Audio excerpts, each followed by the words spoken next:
All right, well, we'll get started with SPAAR's Beyond the Stats podcast as part of our Better and Better podcast series. I'm Jennifer Kovacich, the Communications Director here at SPAAR, and with me today is Chelsea Erickson and Nichole Hayden. Thanks you both for being here. Thanks for having us. Thank you. So we are going to talk stats, and I know it's still very early in 2025, but we're going to talk a little bit about what we've seen in January and maybe even a little bit of carryover from the year before. Mm-hmm. Hope and optimism, change for the better, those are some of the words that we're hearing a little bit, or at least the hope that people are going to have a positive year and good outlook for 2025. The words are kind of in line with what we hope the forecast will be, right? Mm-hmm.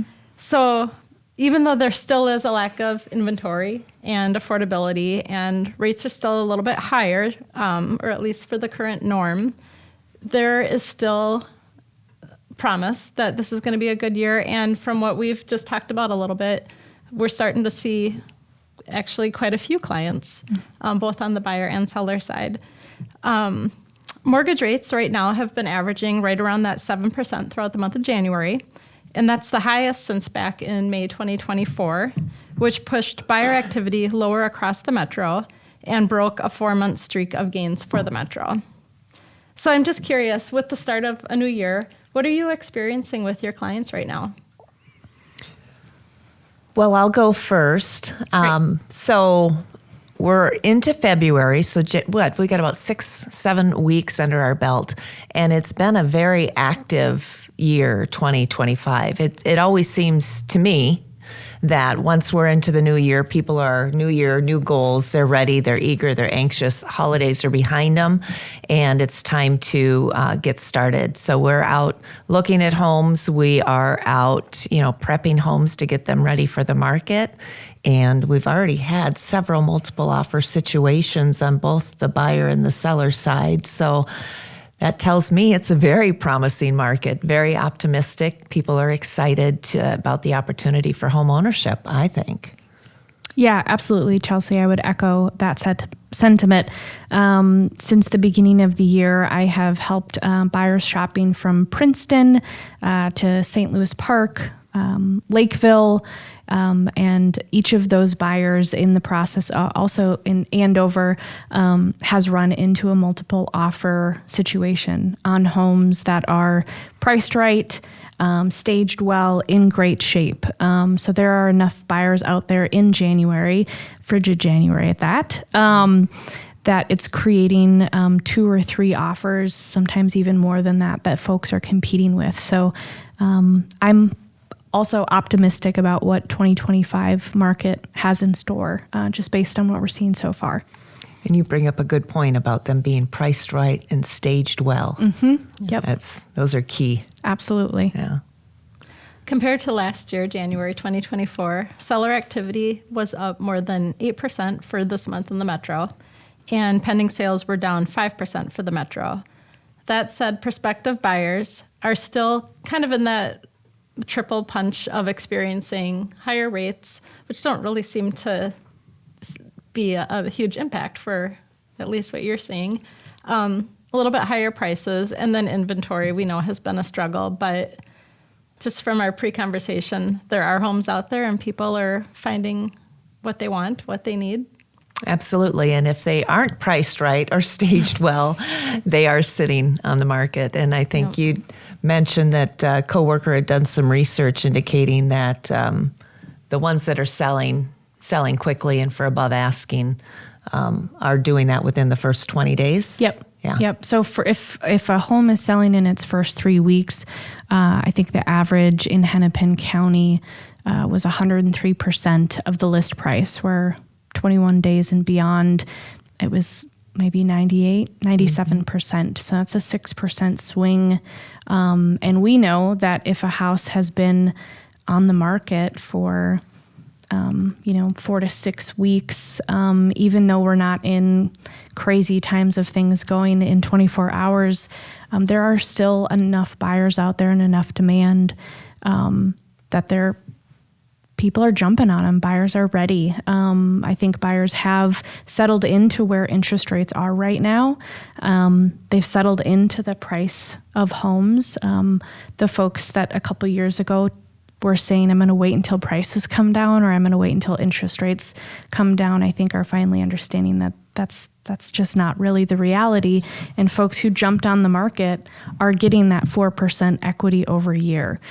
So kind of back to your statistic, the sellers out there who are step-up buyers, they're selling a home that maybe they bought in 2017 or 2020, they've got 5 to 8 years of equity that now they're able to put onto the next home, which supports that increased median average of price, that supports their buying power when they're looking at a stronger interest rate. And that's really such a great message to share with people who are, wanting to get in and make that move. And obviously, I think the message to price right is so important, and great words of wisdom for the people you're working with. But what other words of wisdom do you have for your buyers and for sellers, for that matter? Well, for buyers, I think I had shared earlier when we were dialoguing that the prices are what they are today, and they're only going to go up from here. So you either, claim your investment now or claim it next year at a higher rate. So each year those are going to go up. We still have pretty strong appreciation regardless of the interest rates. And we are seeing a lot of cash in the market. So they can only charge you interest on the money you owe. So the less you're taking out for a mortgage and the more you have in cash. So it's going to have less of an impact. Yeah. So. Yeah. And those buyers, for the ones who are renting and maybe not living multi-generational, you are paying that increased price just for your landlord instead of yourself. So landlords are raising rates based on increased price of the property, increased taxes, increased insurance, all those things that folks are facing when they're looking to buy. You're still going to be paying that as a renter, just in your landlord's pocket instead of your own. So things that I'm sharing with sellers to get ready for the market. I was sharing before we started, I teach selling seminars. I just had one last night. And pro tips I tell people, fresh paint is really one of those key return jobs. I tell people all the time, you end up cleaning along the way of painting a wall because you have to move things. So it's kind of like a double whammy. You're cleaning while you're going along doing that. And then those little repairs that maybe we've just learned to live with. So that, toilet seat that kind of jiggles a little bit and we've all just been living with it. Those are the details that buyers are out looking for. And it makes them say, well, if this was, avoided maintenance, what potentially is something else that was deferred maintenance? So, I think sellers that are talking right now are preparing for spring. This is the prime time to start checking off some of those to-dos so you can be front and center when school is out and you're ready to put your house on the market. You're going to show the best if you take those steps now. Yep. Yeah. You think of those, if something is a project that's only going to take 5 or 10 minutes, just do it without waiting. It's kind of the same thing. You start your list and, check it off as you go, and great sense of accomplishment. And if you're not going to do it, hire your handy person now before they get busy for spring, because they will be busy for spring. Right. So, absolutely. Yeah. Well, what are some of the notable changes you guys have experienced over, again, we're into the new year, but even kind of bridging from 2024? Well, I think in 2024, there was, a lot of anxiety over the politicians and the politics and the every 4 years we go through this. And I think that's behind us now. So people kind of know where the stage is set and whether things are going to be positive, or however they view things. I think that's no longer a crutch for not to take action. Yeah, people were kind of sitting on their hands waiting for a big what if, and that kind of sentiment is gone. And I just think more decisions right now being based on where their family's at or what their housing need is. I'm hearing a lot more people talk more focus on, I have now 3 kids and we don't have enough bedrooms, or I want to move to this school district, or I want to right size my home, instead of I'm waiting to see what happens with the interest rates. It was very external factors last year, and I feel like so far this year, folks are focused on what they need instead of what's impacting it. Yeah, I've had a couple relocation clients already as well that they want to move closer to family. Yep. And so they're making those moves, those drastic changes now. Yeah.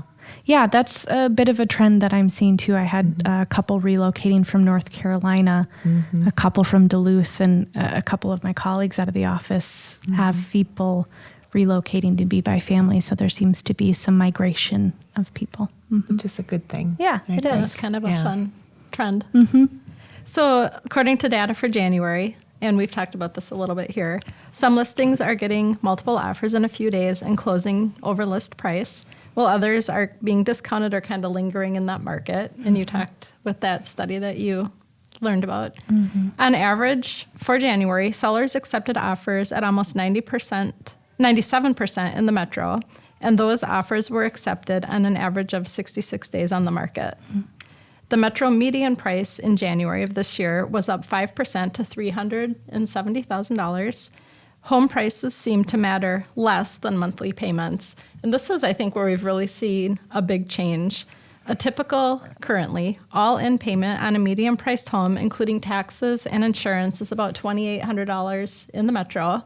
And just 4 years ago in 2021, that number was about $1,800. So that's a big change for folks in terms of your mortgage payment. More housing supply means less upward price pressure, while a strong economy creates well-paying jobs for residents to sustain those monthly payments and keeps up with repairs and maintenance. So, positive news there.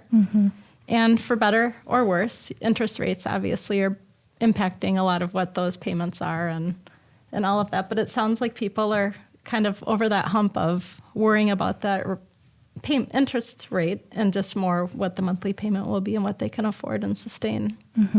So, yeah, and I feel that a lot of buyers today are willing to even pay a little extra if it means that they're going to get a home that doesn't require much work. So I think the interest rate is out the window. It's more about the, once I move in, what am I going to have to do? So it's hitting the easy button and being able to live with the less stress of thinking that there's any repairs or maintenance that need to be done. well, a perfect example of time is money, right? Time is money. That's right. And if working on your house isn't something that's going to bring you joy, you're not going to want to do it. Or that's where those lower prices come in, where you said 97% and homes lingering on the market for a while. It's probably because there's going to be some honey-do projects in those homes that are going to keep people busy, and so they're going to negotiate a lower purchase price on that. So.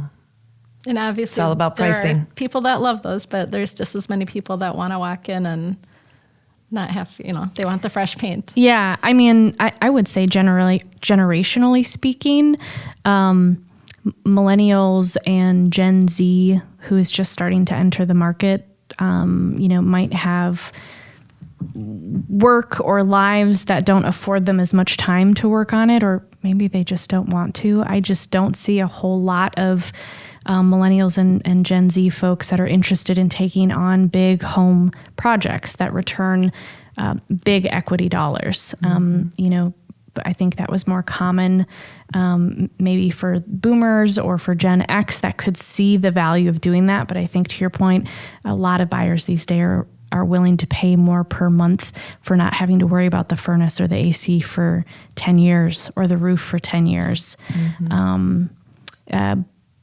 So for those sellers, you just have to keep that in mind. And I think that can be sometimes the reality check of helping a seller maybe understand what that right price is when you can present to them what a buyer would be paying on a monthly basis for their house. I think a lot of sellers don't know that's what it costs per month to buy their house. And so that can be a pretty eye-opening experience to share that with them. Sure. And yeah. It's a good point of view. So I know we talked a little bit about hope and optimism. What would you say kind of fills that bucket for each of you for this year? Yeah. So, like I shared, I do my home buyer and seller seminars. Last year total, I think I had 2 people attend my home selling seminars. And since the beginning of the year, I've had 5. So I love the energy that people who are doing something for the first time have. It's the same thing for first-time home buyers, first-time sellers that have never done it are curious. They're looking for direction. I think that's the real opportunity we have in our business, to teach somebody how to do something very well, and get success. So that is what kind of fills my bucket in this job. So I'm hopeful I'm having more of those conversations. Are there some common themes or trends or questions that you get through those classes that you do? Yeah. I would say folks share that their biggest fear in selling is that it's going to be incredibly stressful. So they often are move-up buyers that are selling and buying at the same time. And if you've never done that, it's a very overwhelming thing to imagine how to line those up just perfectly. So sharing with people that happens every day, and we do help people do those closings on the same day. And then I give the perspective for sellers. You may have been living in your house for 8 years and you have your laundry list of things you've always wanted to do in your house.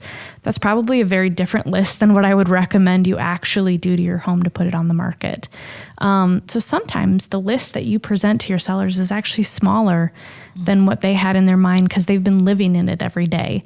And that's a very different perspective on your home than somebody who's touring and wants to see themselves living there. So true. I oftentimes will, when we're talking about the idea of going to market, I'll invite myself over because they'll be talking about all sorts of projects they got to get done. I'm like, whoa. Let's see these projects first, because I don't want you doing something you shouldn't be doing. Yeah. That sounds like a big, healthy list. Yep. And it may make no impact on a buyer. Exactly. So it's kind of opening up their eyes that way. That can almost alleviate some of that stress when you tell them they have less work than they thought. Yeah. Yes. Mm-hmm. So what would be some of your top tips for prepping that home in terms of kind of that clean slate you talk about for people It's coming kind of like, in? if it's broken, fix it. Mm-hmm. If you've started a project, finish it. Yep. And those are kind of the top ones. And then declutter. If it's, get rid of, getting ready for a move, you want to pack up all your treasures. I've heard some people say if it's smaller than a grapefruit, pack it up and put it away. Oh, that's a good tip. Yeah, that's a good rule of thumb. Yep. Because you're going to be moving it anyway. Mm-hmm. And now's the time to, put it in the bubble wrap and put it in the box and stack the box neatly in the garage or the basement, because people are going to expect to see boxes as you're moving, right? So boxes are totally normal to see when someone's moving, but all the little tchotchkes, all the little treasures, all the pictures of the family, the grandbabies, and all that stuff. Clear the fridge. How many times have you walked in and the fridge has been full of magnets of all the lovelies, but now you can't see the fridge. So it's just kind of clearing the clutter. Yeah. That busyness in photos is very distracting. You want people to focus on how large the space is, how much opportunity there is to cook and prep and entertain, not be distracted by the little things. For folks who do have a willingness to do a couple things before they go on besides fixing, I always recommend painting. I think paint has a wonderful way of refreshing and brightening a space. And then I like to tell people you usually end up cleaning along the way of painting because you have to move a bunch of things. And then you see all the dust bunnies that were behind that piece of furniture we haven't moved in a while. And you might even find things you've lost. Exactly. Yeah. Yeah. You might find a couple dollar bills. You never know. Right. I'd call that a double, maybe triple win, right? Yeah, exactly. Right? Yep. Yeah, all sorts of things to think about, but it's really a streamlined effect if they're really serious and they're ready to move. Yeah. And I think having that conversation, some folks don't want to or have the capability to do those things too. So then it's just kind of back to the pricing conversation. Then it's about making sure the price is reflective of not doing these projects, understanding that the person who buys it will be assuming some of those things. So then we just kind of talk through what that looks like, because we do want the house to still sell in a reasonable amount of time and not sit on the market. So the price has to reflect the condition. Yeah. Absolutely. I have a family right now that they've only been in their home for a couple of years, and they're recognizing that they just can't do all the projects that they really thought that they were going to do. And now they have this perception that they need all new windows, they need to do this, that, and the other thing. I'm like, oh, hold back. So it's one of the windows is broken, that absolutely needs to be fixed. And while he's here fixing that, we can get an estimate on all the other ones, and then we have that information for the next buyer. Yep. And then that's part of that pricing approach. So it's always helping them do that research as well to help calm their nerves. Yeah. Yep. That gave my people a lot of peace. They're like, oh, we don't have to do all that? Well, no. But the price needs to reflect it. Exactly. Right. I mean, people may want it, but I think that's a great strategy as well. Yeah. But oftentimes, too, maybe you've noticed this. Once the work is done, buyers can see the work that's done. Yeah. They're a little bit more emotionally attached. And that's where we tend to see, if it's priced right, it's going to have more than one buyer attracted. Yes. But if the work's not done and we're just talking about the possibility of the work being X number of dollars and, all that, doesn't have quite as big of a return as when it's all done. Yes, that's true. Yeah. You want to give them reasons to say yes, not no. And taking the time to do the paint, maybe change the carpet, do those things, that gives a lot of buyers the yes mindset when they walk in. Well, based on what you guys are saying, it sounds like we're gearing up for a pretty strong, good year ahead. Sure hope so. Oh, yes. Hope and optimism. Hope and optimism. That's the name today, right? That's why we're here. Yep. So we'll all come back and ask maybe one more comment from each of you, but just to give kind of a quick glance around the Twin Cities right now. For cities that had at least 5 sales in January, Matamidi, Mendota Heights, and Oak Grove had the largest sales gains. And the most affordable areas within the Twin Cities were Little Canada, Osseo, and Circle Pines. Homes taking the longest to sell were located in Shorewood, Medina, and Wiper Township. And those that sold the fastest were St. Paul Park, Norwood, Young America, and in Wyoming. So I promised I'd come back really quick. Is there any kind of last thought or anything you want to share? Well, I think all of those neighborhoods, could be completely skewed by a new subdivision going in, or could be skewed by, you say White Bear Township, that is an older community where we are seeing some turnover. People are passing, and then what's left behind is not necessarily in mint condition. So it can take a little longer to sell when you're doing those estate sales too. So there could be just a small handful of homes having a large impact on that data. 100%. So 100%. I find it interesting, though. It is interesting information, and it's a snapshot in time, and I think that's the most important thing to remember. Exactly. Yeah. I don't know, I guess last words today, for our fellow realtors in the industry, I would just share that I think there's going to be great opportunity to grow your business. Just make sure you're looking in the places where the buyers and the sellers are going to find you. I just had the opportunity to do a CE class on marketing. And I think in our world, that's a really important thing to invest time and resources in. They had the fact that humans now have a 7-second focus, 7 seconds of focus, where goldfish have 8. So, for your sellers, that's how I tell them the first impression is so important. I think in our industry, we have to make sure that we're finding business in that way as well. So that's a really good point. Yeah. And as buyer agents and as seller agents, just partnering with those clients and knowing your craft and being a really good guide, because they're going to lean on you for help and support and confidence and trust, because we have hope and optimism. Yeah, let's bring that to them. Yes. We're out of doom and gloom space. I mean, wouldn't it be great if hope and optimism was the theme come January, all 12 months? Yeah, so I like it. We'll keep it up. It too. Well, thank you guys. I always like hearing what you have to say and the experiences you have to share. Yeah, thanks, Jennifer. Thank you. So, thanks. Thank you.